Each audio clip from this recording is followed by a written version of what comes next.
Good afternoon. Good afternoon, America. And I just learned something surprisingly. Chinese cars are already here in the United States. Oh, yes, they are.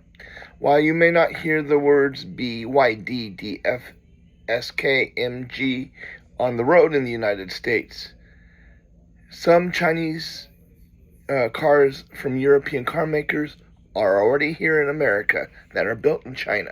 Although the U.S. government has kind of cracked down, particularly on companies such as Polestar, which had to pull out of the U.S. market. And it's also surprising to learn that Volvo is a majority owned by Geely, which is a Chinese company. So many Volvo parts are made from China, and some models in the last couple of years have been made in China. What does that mean? Despite this goes to the heart of the U.S.-Canada trade dispute is over automobiles. That's basically a large part of it, not the entire part of it. Canada basically reduced its down to 61% on tariffs that will allow 49,000 cars into Canada and later 70,000 on a reduced tariff. U.S. companies like BYD and SK aren't permitted due to restrictive tariffs and 100